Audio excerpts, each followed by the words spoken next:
अवांजी समातुन ताईं radio voice of Sindh London. सामिन radio voice of Sindh London तां आवां अवांजो मेज़बान जाफ़र मेमून। हिकु भेरो ॿीहर ईद जो मौक़ो आहे। ईद जी ख़ुशियुनि जा ॾींहं आहिनि ऐं असां ॾिसूं पिया त मिसिंग पर्सन जे हवाले सां जेके वारिस आहिनि उन्हनि जूं फैमिलीज़ आहिनि उहे हिन ईद ते पिणु कराची प्रेस क्लब जे ॿाहिरां बुख हड़ताल ते वेठा आहिनि। ऐं हीअ बुख हड़ताल जेका गुज़िरियल 2 सालनि खां ख़ुशियुनि वारनि ॾींहंनि ते थींदी रही आहे, उनजो को बि मक़सदु कोन्हे, का सियासी जमात न आहे जेका का ताक़त, का संघ, का हिकमत अमली, का स्ट्रेटजी ठाहे हिन क़िस्म जी बुख हड़ताल कंदी हुजे। पर हिन बुख हड़ताल में जेके अक्सरियत शरीक आहे उहा सिर्फ़ु ऐं सिर्फ़ु उन्हनि माण्हुनि जी आहे जिन जा प्यारा खणी गुम कया विया आहिनि। हीअ हर साल ऐं हर ईद जे मौक़े ते, ख़ासि ॾींहंनि जे मौक़े ते बुख हड़ताल थींदी आहे। अॼु जेका बुख हड़ताल थी आहे उहा बि 2 वॻे खां शुरू थी आहे ऐं इन जे ऐलान मूजिबि त सुभाणे ईद वारे ॾींहुं मंझंदि जो 5 वॻे ताईं इहा बुख हड़ताल कई वेंदी ऐं ईद जो ॾियारो बि ईद नमाज़ प्रेस क्लब कराचीअ जे ॿाहिरां ई पढ़ी वेंदी। हिन हवाले सां असां radio voice of Sindh London जे तरफ़ां हिकु मुख़्तसर रिपोर्ट तयारु कई आहे, जंहिंमें असां कोशिशि कई आहे त बुख हड़ताल में शरीक कुझु माण्हुनि सां ॻाल्हि ॿोल करियूं ऐं उहे अवांजी समातुनि ताईं पहुचायूं। सो अचो त हीअ मुख़्तसर रिपोर्ट अवांजी समातुनि ताईं रखूं। जीअं त असीं थोरा आहियूं वॉइस ऑफ लंडन सिंध जा जेके मुसलसिल असां सां जदोजहद में गॾु रहिया आहिनि ऐं मां आहियां सफ़ी हिदायतुल्लाह लोहार गुम थियल उस्ताद जी धीअ जेके मुसलसिल 2 सालनि खां गुम थियलनि जी आज़ादी जे लाइ हर ईद प्रेस क्लब ते मल्हाईंदा आहियूं। ऐं हीअ ईद बि असीं कराची प्रेस क्लब ते मल्हायूं था पिया, जेको ईद खां अॻु में असीं कराची प्रेस क्लब ते वेठल आहियूं ऐं काफ़ी फैमिलीज़ जी शिरकत बि आहे। ऐं हर ईद वांगुरु हीअ ईद बि असांजी प्रेस क्लब ते ई थी गुज़रे ऐं हितां जा जेके हुकुमरान आहिनि ऐं ॿियूं पार्टीज़ आहिनि, सनत आहिनि, ह्यूमन राइट्स आहिनि, उन्हनि सभिनी खे चवंदसि त हर माण्हू पंहिंजी ईद पंहिंजी ख़ुशी सां गुज़ारींदो आहे। उते असांखे बि हक़ आहे त असां पंहिंजूं ईदूं पंहिंजे प्यारनि सां ऐं ख़ुशीअ सां गुज़ारियूं। पर असांखे अफ़सोस त इहे हक़ न आहिनि ॾिना विया। असीं बार बार उन्हनि जी गुमशुदगी जे लाइ डिमांड पिया था कयूं त असांजा प्यारा असां ताईं मोटाए ॾिना वञनि, पर असांजा प्यारा असांखे मोटाए त न ॾिना विया आहिनि। पर रोज़ माण्हू असांजा खंबे गुम पिया था वञनि। जीअं कल्ह राति वाइफ मिसिंग पर्सन जी डिप्टी कन्वीनर सिंधू अमान जे बाबा ऐं नंढे भाउ ऐं संदसि सौट खे खंबे गुम कयो वियो आहे ऐं हींअर ताईं हिननि जी जेका अपडेट नाहे ॾिनी वई। असीं डिमांड कयूं था त हीअ जेको ह्यूमन राइट्स जी वायोलेशन आहे, इंसानी हक़नि जी जेका भनकड़ी आहे, उनखे ख़तमु कयो वञे। ऐं हीअ जेका नई हुकूमत ठही आहे त उन ते बि बिल्कुलु ग़लति इम्प्रेशन वेंदो, छो जो असीं पहिरीं खां वठी PP ते मुखालिफ़त कयूं था पिया त उन्हनि जी हुकूमत में असांजा माण्हू विया आहिनि। पर हीअ जेका नई हुकूमत आहे त हिते बि त उहो ई रद्द अमल कंटिन्यू आहे। इहो स्टॉप त न आहे थियो, यानी असांजे लाइ त का बि हुकूमत जी का बि चेंजिंग नज़र नथी अचे। जो असांखे PP इंसाफ़ न ॾिनो त हाणे हीअ हुकूमत असांखे इंसाफ़ ॾींदी। असीं उमेद रखूं था त जेका नई हुकूमत आई आहे हीअ पंहिंजा सभई मसइला रिज़ॉल्व करे ऐं असांजा जेके प्यारा आहिनि, जेके सालनि खां गुम आहिनि, उन्हनि खे आज़ादु कयो वञे। न फ़क़ति इहो हिकिड़े माण्हू खे खंबे गुम करणु आहे, पर उन्हनि जे पोयां जेके ख़ानदान आहिनि उहे पंहिंजी पीढ़ा में पंहिंजूं ज़िंदगियूं जीअं गुज़ारे रहिया आहिनि, उहा असांखे ख़बर त असां पंहिंजूं ज़िंदगियूं कीअं गुज़ारे रहिया आहियूं। जंहिं ॾींहं खां वठी असांजे बाबा हिदायतुल्लाह लोहार खंबे गुम कयो वियो आहे, असां पंहिंजूं ज़िंदगियूं उहे कोन था गुज़ारियूं जीअं ख़ुशी सां हिकिड़ो इंसानु गुज़ारींदो आहे, पर असांजूं ज़िंदगियूं सिर्फ़ु ऐं सिर्फ़ु फ़क़ति इंतज़ारनि में पयूं थी गुज़रनि त असांजो बाबा अचे ऐं असां पंहिंजूं ख़ुशियूं वरी वराए सां सेलिब्रेट कयूं उन्हनि सां गॾु। इहे ई काफ़ी सारा ख़ानदान आहिनि हिते जिन जा प्यारा उन्हनि खे मोटाए न आहिनि ॾिना विया। ईद जहिड़ो ॾींहुं हूंदो आहे, ख़ुशी जो ॾींहुं हूंदो आहे, उन ते बि असीं उमेदूं रखंदा आहियूं त असांजा प्यारा असांखे मोटाए ॾिना वञनि। ऐं वरी जॾहिं अगस्त जो ॾींहुं थो अचे, आज़ादी जो ॾींहुं हूंदो आहे, मुल्क जी आज़ादी जो ॾींहुं आहे, उते बि असीं उमेदूं रखे वियूं था त मथां आज़ादी जे ॾींहं ते असांजे वारसनि खे आज़ादु कयो वञे। पर हिते इहो निज़ाम त न आहे जो आज़ादी जे ॾींहं ते माण्हुनि खे आज़ादु कयो वञे, पर रहंदो असांजा माण्हू खंबे गुम कया वेंदा आहिनि। याने रियासत जी अहिड़े रवैये मां असां छा सम्झूं त छा हिते मतिलबु रियासत चाहे थी त सिंधी क़ौम न रहे, सिर्फ़ु असां रहूं ऐं असांजा हक़ त पहिरीं ऑलरेडी खाया वञनि था, पर हाणे जेके असां माण्हू आहियूं पंहिंजी ज़िंदगी था गुज़ारियूं, एतिरो बि बर्दाश्त नथो कयो वञे त उहे पंहिंजी ख़ुशहाली सां ज़िंदगी गुज़ारे, उल्टो उन्हनि खे खंबे गुम कयो थो वञे। यानी ही सरासर भंजकड़ी सालनि खां वठी असांजे हक़नि जी भंजकड़ी हली आहे। ऐं पंजाब जा अगरि हालात ॾिसजनि, KPK जा हालात ॾिसजनि त जेके बि नया हुकुमरान उन्हनि मां सिलेक्ट थी आया आहिनि त उहे पंहिंजे गुमथियलनि जे आवाज़ लाइ उते असेंबलियुनि में पहुता आहिनि। पर मूंखे अफ़सोस थो थिए त जेके सिंध जा माण्हू आहिनि खंबे गुम कया विया आहिनि, उन्हनि जे लाइ हींअर ताईं अञा ताईं कंहिंजो ज़मीर जाॻियो न आहे। एवाननि में पंहिंजे उहिदनि लाइ जेके माण्हू वेहनि था उन्हनि खे फ़क़ति इहो चवंदसि त एवाननि में वेहण जो मक़सदु इहो न हूंदो आहे त अवां पंहिंजी प्रॉपर्टी ठाहियो, अवां पंहिंजी ज़िंदगीअ जो फाइनेंस जेको आहे पैसो उहो तव्हां कलेक्ट कयो। न, एवाननि में वेहण जो मक़सदु इहो हूंदो आहे त जेका अवाम आहे, जेको हिन मुल्क जो अवाम आहे, जेके पंहिंजी ज़िंदगियुनि जे मसइलनि सां गुज़रनि था, उन्हनि खे हल कजे। न कि अवां पंहिंजूं ज़िंदगियूं सेट कयो ऐं पंहिंजी लग्ज़री जी ज़िंदगी गुज़ारियो ऐं उते जेके माण्हू आहिनि जेके खंबे गुम थियल जूं फैमिलीज़ आहिनि उहे कीअं थियूं ज़िंदगियूं गुज़ारनि, उन्हनि खां को पुछण वारो न आहे। असीं बार बार इहे दाऊं कंदा रहिया आहियूं ऐं अॼु बि कयूं था त ईद जहिड़े ॾींहं ते बि ही सिर्फ़ु छा मतिलबु एतिरी अलहदगी छो कई वई आहे त सिंधी जेको आहे ईद जो ॾींहुं बि पंहिंजे प्रेस क्लब ते गुज़ारनि ऐं ॿियूं जेके क़ौमूं आहिनि उहे पंहिंजूं ज़िंदगियूं ऐं ईदूं ख़ुशहाली सां गुज़ारनि। ही सरासर इंसानी हक़नि जी भञकड़ी आहे ऐं ही सरासर अदालती निज़ाम जी हीअ हिकिड़ी कोर्ट आहे जिते असांखे इंसाफ़ नथो मिले। यानी चीफ जस्टिस साहिब वटि वञो त उते बि असांखे इंसाफ़ नथो मिले। जेके बि इदारा आहिनि उन्हनि वटि असां वटि असांजे लाइ इंसाफ़ न आहे त पोइ उहे असांखे पाण ई ॿुधाइनि त असां वञूं किथे ऐं कहिड़े इंसाफ़ जा दर खड़कायूं। त जो हिननि जा दर असां खड़काए चुका आहियूं, उतां न को असांखे इंसाफ़ थो मिले, न ई रिस्पॉन्स थी मिले। रहंदो असांखे इग्नोर कयो वियो आहे, असांजे मसइलनि खे हाईलाइट त न आहे कयो वियो, पर हुनखे दॿाए वियो आहे ऐं उते ई उन्हनि खे ख़तमु कयो वियो आहे। ऐं ॿी ॻाल्हि त जेको मीडिया जो रोल हूंदो आहे उते उनखे बि प्रेशराइज़ कयो वियो आहे। अगरि का थिए थी त यानी नंढा नंढा मसइला उन्हनि खे ज़ाहिर कयो थो वञे, पर कंहिंजे ज़िंदगीनि जा जेके मसइला हूंदा आहिनि उन्हनि खे ज़ाहिर नथो कयो वञे। मूंखे अफ़सोस थो थिए त हिते इंसाननि मां इंसानियत ख़तमु थी वई आहे ऐं एतिरी बेदर्दी सां हली रहिया आहिनि। इहो जेको रवैयो आहे हिकु आम माण्हूअ जो असां सां त इहो नफ़रतूं ई पैदा कंदो, न कि ख़ुशहालीअ जो हिकिड़ो मुल्क ठाहींदो। यानी जिते अवाम में फ़र्क़ु रखियो वञे त ही सिंधी आहे त हिनखे इंसाफ़ न ॾिनो वञे, ही सिंधी ॿोली थो ॻाल्हाए त हिन ते बैन लॻायो वञे त ही सिंधी न ॻाल्हाए। यानी ही जेके नफ़रती वार कयूं वयूं आहिनि ऐं नफ़रतूं नंढियूं नंढियूं नफ़रतूं पैदा थियूं कयूं वञनि त बिल्कुलु असां मां बि उहे के उमेदूं न रखनि त छो जो असांजी दिलनि में बि नफ़रतूं पैदा थी चुकियूं आहिनि। असां कहिड़े मुंहं सां उन्हनि सां मोहबत जो इज़हार कयूं त असांखे जेको आहे न हिते न ख़ुशहाली सां जीअण ॾिनो थो वञे, न अमन सां ज़िंदगी गुज़ारण ॾिनी थी वञे ऐं असांजा जेके गुम थियल माण्हू आहिनि न ई उन्हनि खे ज़ाहिर थो कयो वञे।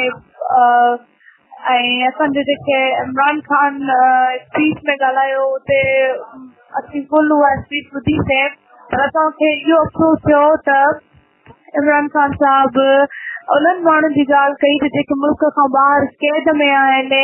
मां चाहियां थो त उहे बि आज़ादु थियनि। यानी जेके मुल्क खां ॿाहिरि कैद माण्हू अव्हांखे नज़र अचनि था, पर पंहिंजे ई मुल्क में जेके कैद थियल माण्हू आहिनि ऐं जेके रियासत कैद कया आहिनि उन्हनि ते अव्हांजी थोरी बि नज़र न वई जो तव्हां उहा ॻाल्हि कयो त असीं उन्हनि जे लाइ बि भरपूर एफर्ट कंदासीं जेके मुल्क जे अंदरि कैद आहिनि। यानी असां खां तव्हां एतिरा हक़ बि खसे चुका आहियो जो पंहिंजे ई मुल्क में पंहिंजा ई माण्हू जेके गुम आहिनि त उन्हनि जी आज़ादी जी तव्हां ॻाल्हि ई नथा कयो।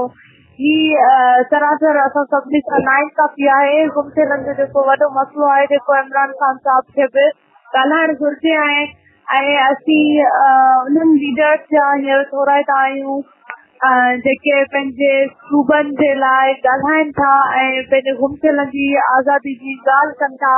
असीं उमेदूं रखंदासीं त उन्हनि जी ॻाल्हि करण सां कंहिंखे न कंहिंखे असांजा सिंधी माण्हू बि यादि अची वेंदा ऐं उहे उन्हनि जे लाइ बि ॻाल्हाईंदा। ऐं असीं वरी बार बार इहा घुर कयूं था त असांजे माण्हुनि ते को ॾोह आहे त उन्हनि खे अदालतुनि में पेश करे उन्हनि खे चार्ज शीट कजे। बाक़ी ईअं गुम करणु इंसानियतनि जी धन कई आहे। ऐं हा, कोर्ट में आणण जो बि हिकिड़ो पीरियड हूंदो आहे जॾहिं त ही असांजे माण्हुनि खे पंहिंजे कोर्ट में सज़ाऊं ॾेई चुका आहिनि। जेको इंसान 2 साल गुम आहे उहा हिकिड़ी सज़ा न आहे त ॿियो छा आहे, यानी 2 सालनि खां पोइ ज़ाहिर करे अञा उन माण्हू खे का सज़ा ॾिनी वञे त इहा अञा सरासर नाइंसाफ़ी आहे। छो जो असांजे माण्हुनि खे बेगुनाह सज़ाऊं ॾिनियूं वयूं आहिनि जेके पूरियूं बि थी वयूं आहिनि। छो जो के माण्हू असांजा 2 सालनि खां गुम आहिनि, के माण्हू असांजा साल खां गुम आहिनि। ही वॾो अरसो आहे जेको उन्हनि खे अवां सज़ाऊं ई ॾिनियूं आहिनि, ॿियो कुझु न आहे। असीं इहा उमेद रखंदासीं त हाणे जेका नई आयल हुकूमत आहे गुमथियलनि जे मसइले ते नज़र रखे ऐं इन मसइले खे हल करे। हा सर, जो नसरुल्ला जमाली वॾो भाउ ॻाल्हायां थो जी, सनाउल्ला जमाली। त हाणे पूरी तव्हांखे कहाणी ॿुधायां। पहिरियों बि खजी वियो 2 साल पहिरियां। नसरुल्ला जमाली पहिरियां जेको आहे 23 दिसंबर ते 2016 ते खजी वियो। हुन खां पोइ वरी 70 ॾींहंनि खां पोइ हिनखे जेको आहे सो हिनखे CTD सखर जेको आहे सो काउंटर टेररिज्म डिपार्टमेंट सखर वारनि जेको आहे सो हुन ते केस हणी वरी जेल में मोकिलियो। त मुख़्तलिफ़ केस माना ATC में हलिया जेको आहे सो 2 साल। 2 साल हलण खां पोइ हुन ते कोई बि गिल्टी कोन थियो, कोई बि एविडेंस कोन थियो। त इन हवाले सां हू रिलीज़ थी आयो 12 जुलाई ते। माना 12 जुलाई ते मां सम्झां थो तक़रीबन वरी जेको आहे सो 4 अगस्त ते राति जो 5 लॻे उन में जेको आहे सो कुझु वीगो जो गाॾियूं सिविलियन माण्हू हुआ उहे सभु राति जो आया ऐं जेको आहे सो नसरुल्ला जमाली ॿियो मुंहिंजो भाणे जो आहे कदीर जमाली, आज़ाद जमाली जे नाले सां बि सॾिबो आहे। त उन ॿिन्ही खे जेको आहे सो खणी विया। उन में जेको आहे सो पुलिस जूं गाॾियूं बि हुयूं जेके मोबाइल नंबर बि असांखे आहिनि। माना त वरी उन खां पोइ वधीक हाणे वरी ज़ाहिर ई न थियो आहे। कोर्ट में केस वग़ैरह हलनि था? जी सर, कोर्ट में हलनि पिया। केस असां CP फाइल कई आहे सखर हाई कोर्ट में। त उनजी जेका आहे सा ॿुधणी हुई 15 अगस्त ते, त उहा हिकिड़ी थी वई आहे। हाणे वरी जेको आहे सो ईद जे करे मोकिलूं हुयूं कारण वरी ॿीहर जेको आहे सो हाणे हुननि ॾिनी आहे 30 जेको आहे सो दिसंबर ते। त इन में इहो आहे त पुलिस बि मुलविस आहे इन में सर। जी सर, ठीकु आहे। सामिन हींअर असां सां मौजूदु आहिनि अॼु सोरठ जेके अॻवानी करे रहियूं आहिनि हिन जदोजहद जी। अॼु तव्हां ॿुधायो त तव्हां कीअं ॾिसो था हिन सॼी जदोजहद खे? हिकु भेरो ॿीहर ईद अची वई आहे, वॾी ईद आहे ऐं गुज़िरियल ईद ते हिकु अधु माण्हू गुम थियल हुयो, उहो हुननि छॾियो हुओ शायदि इनाम अब्बासी। हिन ईद ते तव्हां कहिड़ी उमेद रखो था? नई हुकूमत अची वई आहे, चवनि था पाकिस्तान में नओं ठही वियो आहे, तव्हां कुझु ॿुधायो हुनजी तफ़सील? हींअर असां त पहिरियों ॿुधाईंदी आहे न त उहा इंफॉर्मेशन त सम्झंदा आहियासीं। हिन वक़्तु सुभाणे हज वारी ईद आहे, पर असां अॼु 21 तारीख़ आज़ाद थी प्रेस क्लब ते वेठा आहियूं। हुन उमेद में आख़िर में त मतां बि असांजा जेके पीअर आहिनि या असांजा ॿाहिरि आहिनि जेके असांजा हिन ईद ते असां सां गॾु ईंदा। पर हिन वक़्तु ताईं अञा ताईं असांखे कंहिं शइ जी का ख़बर कान्हे का त असांजा माण्हू किथे आहिनि। असां हिन इंतज़ार में वेठा आहियूं त मन को हिन ईद ते असांजा जन एतिरा रमज़ान जी खाइण लाइ नंढी थी वियूं आहिनि, उहे ईदियूं गुज़री वियूं। हाणे आख़िरी पंहिंजो असांजी हज वारी ईद आई आहे, पर हींअर जो असांजी का उमेद नज़र नथी अचे। न पाकिस्तान में नारा आहिनि, तब्दीली जा नारा त लॻंदा था वठनि, पर हींअर जेको इमरान ख़ान जे करे थी रही आहे उन जेके बि ॿाहिरि जेके जेलियूं आहिनि ॿाहिरनि मुल्कनि जूं, उन्हनि में हुन ॻाल्हि कई आहे त जेके पाकिस्तानी आहिनि असांजा जेके ॿाहिरनि जेलुनि में आहिनि, असां कोशिशि कंदासीं त उहे केतिरे टाइम खां वठी ॿाहिरनि जेलुनि में आहिनि ऐं अहिंसा जे लाइ असां कोशिशि कंदासीं त उन्हनि खे वापसि आणियूं। पर शायदि इमरान ख़ान खे इहा ख़बर न आहे त ख़ुदि हुनजे पंहिंजे मुल्क में के जेलुनि में माण्हू क़ैद आहिनि, कोन्ही कारकुन।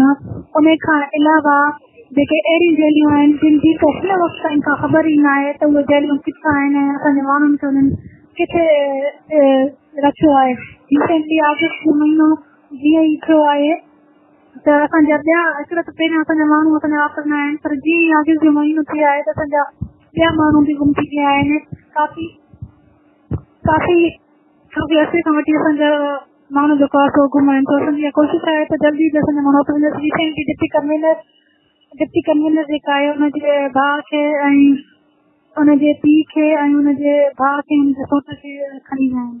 तो असां हीअ जेको हुननि अमल कयो आहे घर में गिरी करे और तशदुद करे हुनखे खणी विया आहिनि, जी सच लफ़्ज़ में असां मज़म्मत कयूं था ऐं असां हुनजी डिमांड कयूं था त जेके बि असांजे ॿाहिरि गुम थिया आहिनि हुनखे मिटाए वञूं। असां ख़बर नथी पए त असांजा माण्हू हींअर असां ते वेठा आहियूं ऐं असां गॾु असांजा जेके रिसेंटली माण्हू खेरपुर मां कुझु खंबियल आहिनि, जामसोरे मां खंबियल आहिनि ऐं कुझु ॿिया असांजा मुख़्तलिफ़ शहरनि हुन मां खंबियल आहिनि। हिन वक़्त ताईं असां मुसलसिल हिन जी ज़रूरत में रहिया आहियूं ऐं असां इहा ॻाल्हि ऐं डिमांड रखंदा आहियूं त असांजे माण्हुनि जी को ॾोह आहे त क्रिमिनल एक्टिविटी इन्वॉल्व हुननि खे अदालतनि में आंदो वञे, हुननि खे सज़ा ॾिनी अगरि के हू ॾोह वारी आहिनि।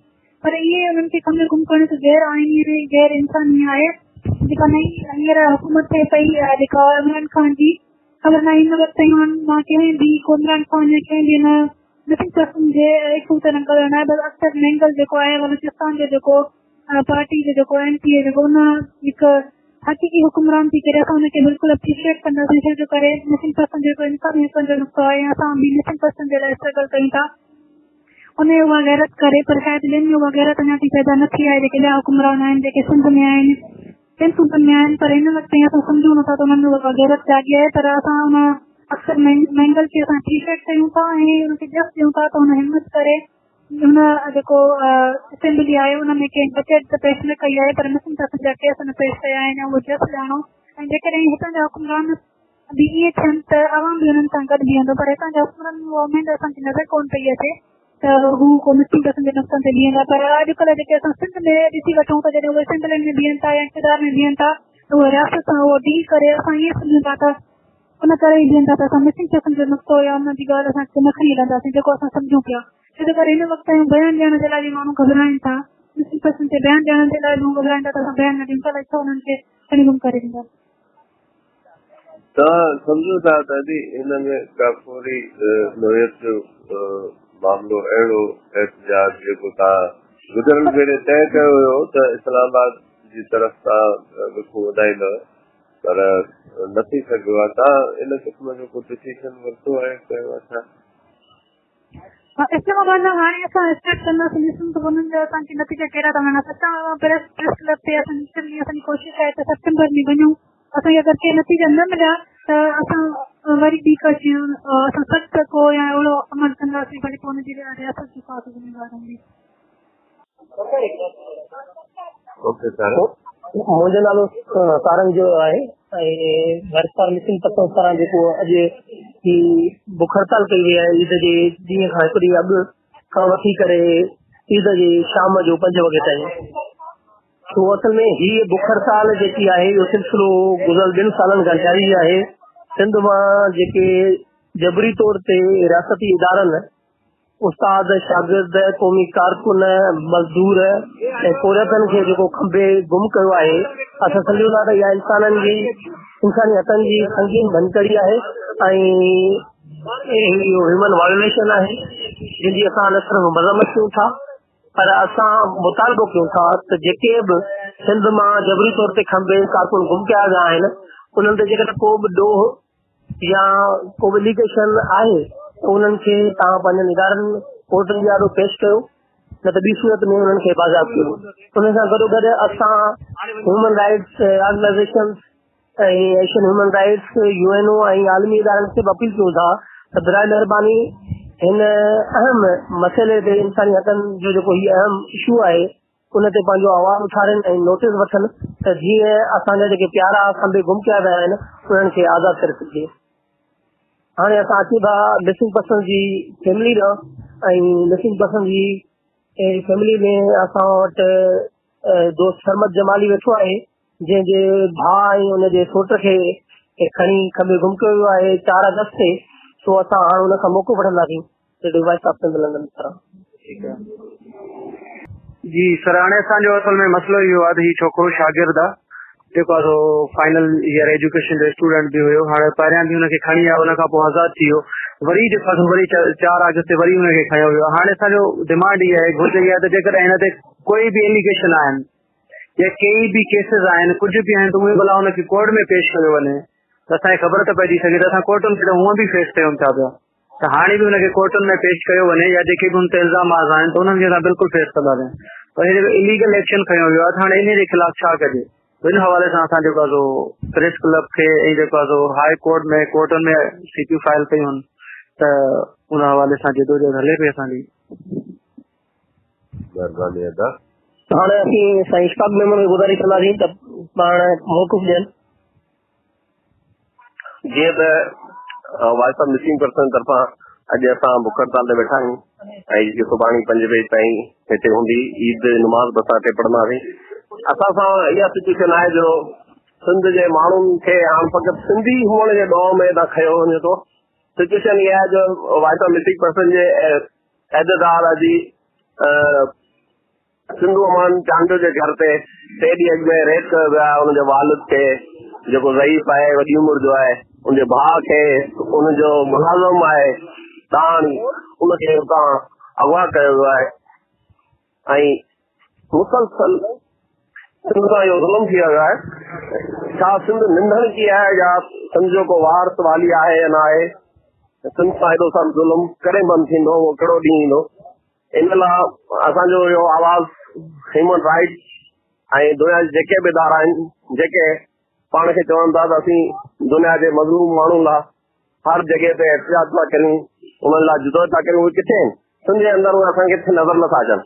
ऐं सिंध सां मुसलसल हितां जी जेके एस्टेब्लिशमेंट आहे, हितां जी आर्मी आहे, हितां जूं एजेंसियूं आहिनि, सुबुह शाम उन्हनि वटि हिकिड़ो ई वर्ड आहे त सिंधी माण्हुनि खे खंभे गुम कयो, सिंधी माण्हुनि खे अगवा कयो, सिंधी माण्हुनि जो को मौक़िफ़ ॿुधण लाइ न आहिनि तयार। उहो फ़क़ति सिंधी हुअण जे ॾौर में असां खंभिया था वञूं। इहो बंदि कयो वञे ऐं असांजे माण्हुनि खे रिलीज़ कयो वञे। असांजे मासूम माण्हुनि खे जेके बचा आहिनि, जेके पंहिंजे वालिदीन खां सवाइ ईदूं मल्हाए रहिया आहिनि, जेके भेणूं आहिनि जेके पंहिंजे वालिदीन खां सवाइ पंहिंजा जेके ॾींहं आहिनि उहे गुज़ारे रहियूं आहिनि, त इन्हनि शयुनि खे जेको सो मुंहिंजो ॾिनो वञे ऐं सिंध तां हीअ जेकी कारी रात आहे उहो ख़तमु कई वञे। ॿी सूरत में सिंध जेको आहे सो पंहिंजो क़ौमी हक़ उन लाइ भरपूर स्ट्रगल कनि। महिरबानी अदा। जबर ताज जो ॻाल्हायां। हा साईं, तव्हांखे radio voice of Sindh London ते वेलकम चऊं था। हिकु भेरो ॿीहर ही अची विया आहिनि जो खंबे खणी गुम थियलनि जा जेके वारिस आहिनि उहे पंहिंजे वॾड़नि खां भाइरनि खां सवाइ ईद मल्हाइण जा 2 ॾींहं पूरा कराची प्रेस क्लब जे ॿाहिरां वेठल आहिनि। तव्हांजी महिरबानी। असां सम्झूं पिया त हीअ जेका असांजी जदोजहद वही नए खां शुरू थी हुई, उन कुझु थोरो नंढड़ो नतीजो ॾिनो, 2 टे माण्हू आज़ाद थिया हुआ, पर पोइ निगरान गवर्नमेंट जेका आई त उन त मुर्गो अंधनि बोर्ड में गूंगन वारो कमु कयो ऐं उन्हनि त माना असांखे को मुंहुं कोन ॾिनो ऐं इलेक्शन में माण्हू शामिल थी विया। उन करे असां 25 तारीख़ इलेक्शन वारे ॾींहुं कराची प्रेस क्लब ते असां बुख हड़ताल कई कि असां वोट कंहिंखे ॾियूं, छाकाणि भई बोड़ा गूंगा गाहिनि हिन मां कंहिंखे वोट ॾियूं, कि मां बि तवक कनि ऐं असां तरसियासीं त जेसीं नई गवर्नमेंट अचे। पर हाणे जॾहिं नई गवर्नमेंट अची वई आहे, असां बलोचिस्तान जे अज़ीम अॻवान अताला मेंगल जो पुटु जेको आहे अख्तर मेंगल खे मुबारकबाद ॾियूं था, जंहिं पंहिंजे क़ौम जो फर्ज़ निभाईंदे पंहिंजे क़ौम जी नुमाइंदगी कंदे ऐं उते मौक़ुफ़ पेश कयो ऐं स्पीकर जे आॾो हिकिड़ो बंडल पलनि जो पेश कई ऐं चई त ही क़ौमी असेंबली जी बजेट न आहे पर 5128 गुम कयल माण्हुनि जा तफ़सील आहिनि। ऐं हुन जंहिं अंदाज़ में ॿुधायो त 40 सालनि खां मां पंहिंजे भाउ असद मेंगल जी तलाश में आहियां, हुनजे लाश जी तलाश में आहियां। ऐं हुन इहो चयो त असां सिंध बलोच ऐं पख्तूननि में इहो रवाज आहे त उन्हनि जी को माण्हू गुम थी थो वञे या जंग में या त उन्हनि जा घर जा माण्हू सोग में हूंदा आहिनि। हाणे महिरबानी करे जेकॾहिं मारे छॾिया था त असांजी कबरूं ॾिसो त उहे न्याणियूं वञी पंहिंजी पोचियूं हुन कबरनि ते विझनि ऐं उन माण्हू जेके पीअर आहिनि उहे वञी फाटिया हुजनि। मां सम्झां थो त अक्सर में असां सिंधियुनि जी ऐं बलोचनि जी कई नुमाइंदगी कई आहे, पर असांजे सिंध जे कटे आयल अक्षर सां कटे आयल ज्ञान मुखालिफ़ घुरिजे मां कंहिं बि इहो आवाज़ न उथारियो आहे। उन करे असां पंहिंजे एहतजाज आवाज़ रिकॉर्ड करण लाइ हज तोड़े ईद जा 2 ॾींहं जेके आहिनि कराची प्रेस जे अॻियां एहतजाजी बुख हड़ताल था कयूं। ऐं तव्हांखे ॿुधायां त उन खां पहिरीं छाकाणि त जीअं ई असांजी भेण सोरठ एहतजाज अनाउंस कयो त ईद ऐं हज वारो ॾींहुं 2 असीं कराची प्रेस क्लब ते कंदासीं, त उन खां 2 ॾींहं अॻे असांजी डिप्टी कन्वीनर सिंधू अमान चांडियो जेका जानसोर जे मदीना नगर कॉलोनी में रहे थी, उनजे घर ते 15-16 पुलिस वेनू ऐं ॿियनि जेको आहे पंहिंजो जेको आहे वीगो न पर हू जेका चवंदा आहिनि ॿी कहिड़ी गाॾी आहे मूंखे गाॾी उन में चढ़ी माण्हू आया उन घर में अची ऐं उनजो पीउ जेको कंबर में उस्ताद आहे उहो ईद ते पंहिंजे बचनि सां मिलण आयो, उनखे गिरफ़्तार कयूं। उनजे नंढे भाउ खे सिंधू अमान जो जेको मैट्रिक जो शागिर्द आहे उनखे ऐं संदन हिकिड़ो नंढो बच्चो आहे जेको घर में हिननि जे रहंदो आहे, उहो 10 सालनि खां हिननि वटि रहे थो, हिननि जी दुकान हलाए थो, गुलशन जेको आहे ॾाहणी, त उनखे खणी विया। ऐं असां कल्ह जॾहिं उनखे पुछण उते वियासीं तमामु घणा माण्हू आया ऐं उन्हनि एहतजाज करण जो सोचियो पिए त हिननि जो राब्तो SSP बशीर बिरोहीअ सां थियो, त उन चयो त मूं वटि इहे माण्हू आहिनि, उन किन वस वारनि माण्हुनि खे या किन सरंदी वारनि माण्हुनि खे पोच वारनि माण्हुनि खे ॿुधायो त इहे मूं वटि आहिनि ऐं शाम ताईं असीं जांच करे हिनखे छॾे ॾींदासीं। ऐं शाम जो जीअं उन्हनि सां कॉन्टेक्ट कयो वियो त वरी हुननि ॿुधायो त बाबा उहे असां वटि वॾी घुर्जी अमानत आहिनि ऐं राति ताईं थी सघे थो जांच में उन्हनि खे असीं छॾियो। इन विच में मूं पुलिस जे कुझु अहम अमलदारनि जंहिंमें सुहाई तालपुर जेका SSP आहे उन सां ऐं कुझु मथियनि अमलदारनि खां ॻाल्हायो ऐं हुननि चयो त असां हिनखे जांच में कयूं था। असां सिंध असेंबलीअ जे मेंबरनि सां बि ॻाल्हाइण कयो, सिर्फ़ु इस्माइल राहूत ऐं असांजी कोशिशि थी जंहिंखे असां सॼो तफ़सील ॿुधायो ऐं जामशोरे मां जेको मुखालिफ़ जंहिंखे हारायो वियो हो असांजो साईं जलाल महमूद शाह उन सां बि राब्तो थियो, उन SSP सां ॻाल्हायो ऐं हिन ॿिन्ही ॻाल्हायो उन्हनि खे। कुझु ॿियनि माण्हुनि जे ज़रिए बि उन्हनि सां ॻाल्हि ॿोल थी, हू इहो चवंदा रहिया त हीअ अमानत में आहिनि तव्हांखे छॾींदासीं। ऐं उन राति उते मुंहिंजी भाणेजी रहंदी आहे उनजे घर में वञी सुतुसि त राति जो 1:30 बजे असांजे घर ते मुंहिंजी भाणेजी जे घर ते जेका सैदनि में ॾिनल आहे जफर शाह जी घरवारी आहे उनजे घर ते 1:30 बजे 20-25 पुलिस वारनि अची ॿाहिरां खड़काया त असां उथियासीं। असां हुननि खे चयो त दर खोलियूं था, इन विच में हू भिट कफी अंदरि घिरी आया ऐं त असां जेकी नियाणियूं जंहिंजी चाबी हथ कई तालो लाथो उन खां पोइ हिकदमि मूंखे चयो तव्हां केरु आहियो फलाणो, मूं हुननि खे ॿुधायो त मुंहिंजो नालो ताज जो आहे। त उते जेके कुझु पुलिस वारा उन्हनि चयो दादा अदीब आहे दानश्वर हीअ, मूंखे चयो तव्हां हिते केतिरनि सालनि खां रहो, त मुंहिंजो सालनि खां न मां पंहिंजी भाणेजी मिलण आयो आहियां ऐं हिते अची रहियो आहियां। चई न असांखे हिते 10 मिलियो आहे, मुंहिंजा छोकिरा आहिनि। मुंहिंजे हीअ छोकिरा बीठा आहिनि, हिकिड़ो 1st ईयर में आहे, हीअ मैट्रिक में आहे ऐं हीअ 7 में 5 में आहे, को 2 में आहे। त उन खां पुछियो नालो, त उन छोकिरे पंहिंजो नालो जॾहिं ॿुधायो चए तूं मुंहिंजा मुल्क दुश्मन करे, मुंहिंजे 14 सालनि जो ॿार मुल्क दुश्मन सर्कल में हूंदो आहे। चए थो तूं जेको आहे सो हुन चांडीअ छोकिरे खां जॾहिं हुनजे मुंहिंजे पाड़े में पढ़िया साम्हूं घर आहे, असीं हिक ॿिए जे घर सॼो ॾींहुं अची वञूं था, हुननि जे दुकान ते असीं वेठा हूंदा आहियूं। चई न बस तूं नंढो आहीं तंहिं करे चवंदा साईं तव्हां ॿुधंदो तव्हांखे चवंदा सुबुह जो 11 बजे हिनखे जाम छोरे हाणे मुंहिंजो ठीकु आहे तव्हांखे 11 बजे जाम छोरे। इन विच में वरी पाड़े मां ॿियो हिकिड़ो छोकिरो आहे जेको मैट्रिक जो आहे या इंटर जो आहे, आलार अब्बासी जेको बि हिननि जे पाड़े जो आहे, उनखे खणी हलिया विया। हाणे असीं इहो छा सम्झूं त ही नई गवर्नमेंट जी असांखे पहिरीं ॿोड़ी मिली आहे, जंहिं मर्कज़ी सरकार बि कसम खयो आहे, सूबाई सरकार बि कसम खयो आहे। मां हुनखे इस्माइल राव खे चयो त तव्हांजी अवामी हुकूमत जी असांखे पहिरीं ॿोड़ी मिली आहे त असांजी जेका डिप्टी कन्वीनर जेका मिसिंग पर्सन फोरम जी आहे उनजे पीउ खे ऐं उनजे भाउ खे ऐं उन्हनि जे मुलाज़िम खे खयो वियो आहे ऐं हीउ छापो वरी असांजे मुंहिंजी भाणे जी घर ते जेको राति जो लॻो सुबुह जो मां पंहिंजे भाइटे खे हुन खां गॾु मोकिलियो ख़बर लाहे त हुनखे थाणे ते रहायो या ऐं मां त इहो सम्झो त मूंखे गिरफ़्तार करण आया आहिनि पर पोइ हुननि में कंहिं हिकिड़े माण्हूअ मूंखे सुञातो या मतिलबु आहे त पोइ हुनखे को शर्म आयो छाकाणि त हुननि जी असाइनमेंट बि हुई उन करे मां त ज़िनी तरह हुननि मूंखे मां हलण लाइ तयारु आहियां त हाणे हिन मां अंदाज़ो तव्हां लॻायो त हिकिड़ा माण्हू अञा आज़ादी न थिया आहिनि त 1 अगस्त खां वठी 30-40 माण्हू सिंध मां खयां विया आहिनि जिन मां किन खे छॾियो वियो आहे ऐं किन जा केस वरी उन्हनि खे मिसिंग पर्सन बनायो वियो आहे त आउं सम्झां थो त हीअ रियासती इदारा सुधरंदा कोन। इमरान साहब जेका नए पाकिस्तान जी शुरूआत कई आहे नई तब्दीलीअ जी शुरूआत कई आहे उहा इहा आहे त आउं सम्झां थो त उन्हनि जे हुकूमत अचण खां अॻे हुननि सिंध में वठ पकड़ शुरू करे छॾी आहे। बलोचिस्तान जे लीडर त पंहिंजो हक़ अदा कयो आहे।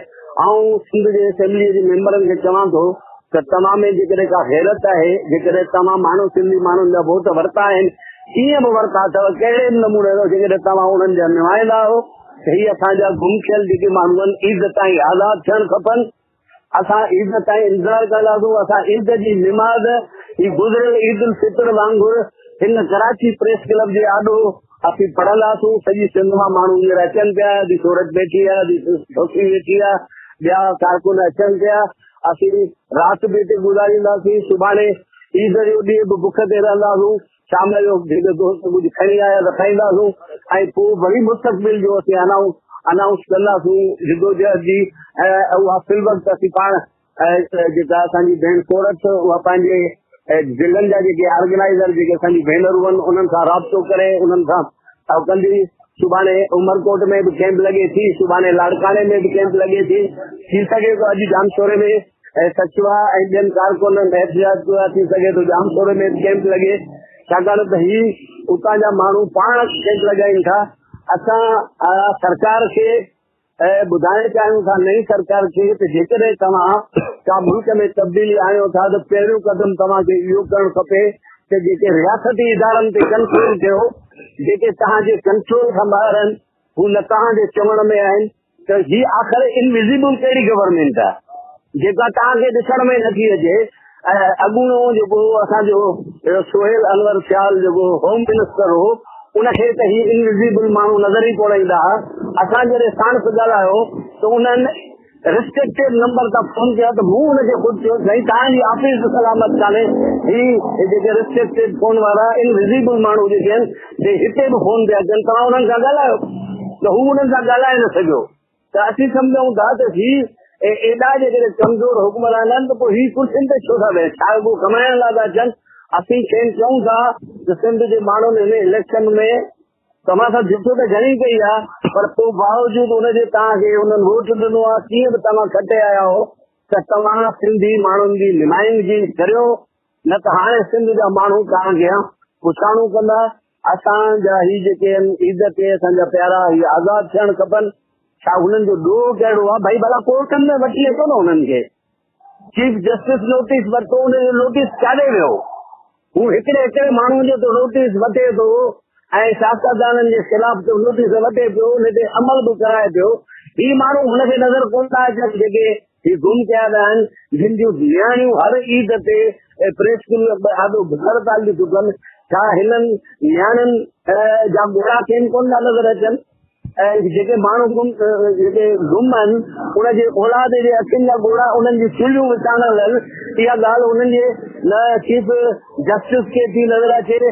हाणे नओं मुल्क जो वज़ीर आज़म इमरान ख़ान थियो आहे हू मुल्क में सुधार चए थो आउं खेसि गुज़ारिश थो करियां त हिन मसइले जो तूं नोटिस वठ तोखे अख़्तर में क़ौमी असेंबलीअ में इहो चयो आहे त आउं तोखे मुबारक न ॾींदुसि जेसि ताईं मुंहिंजे सूबे जा या मुंहिंजे क़ौम जा माण्हू जेके आहिनि उहे आज़ादु नथा थियनि।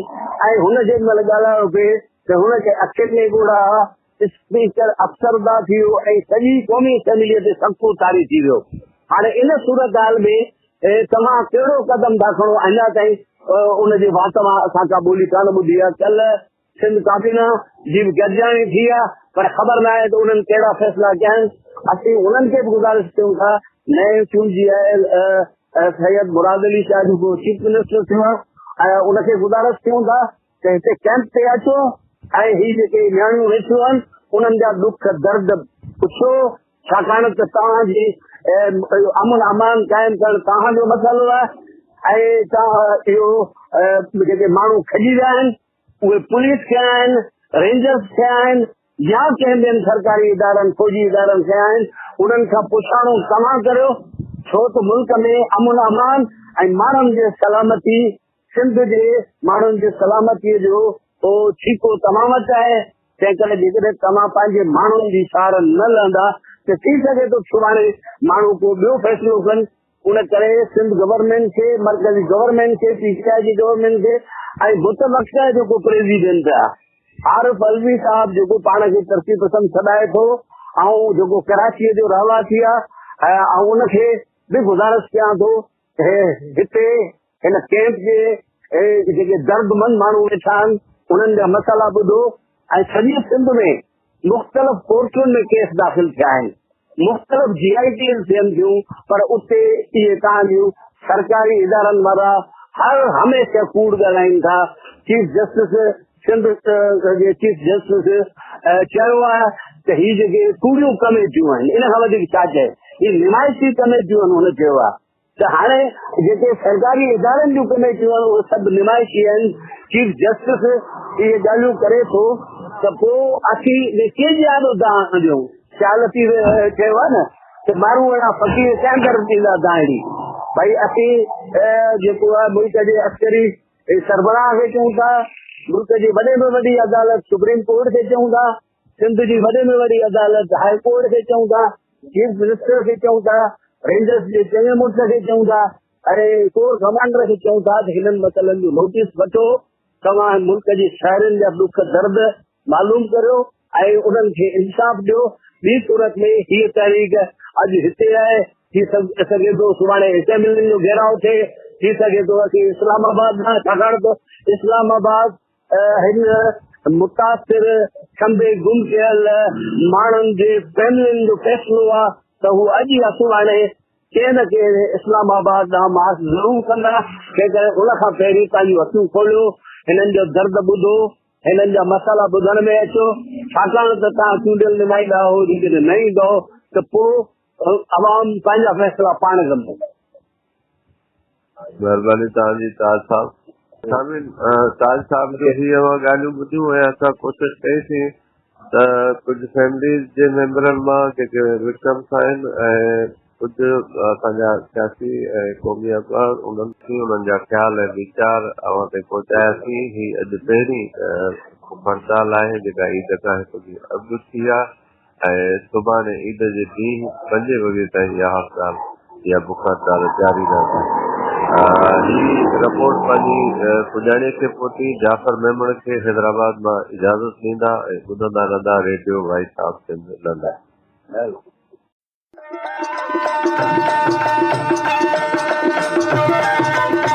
दुनिया जो पहिरियों Sindhi web radio, radio voice of Sindh London, पंहिंजी नशरियात में सिंधी कम्युनिटीअ जो क़ौमी, समाजी ऐं सक़ाफ़ती तर्जुमान जी हैसियत में कमु करे रहियो आहे।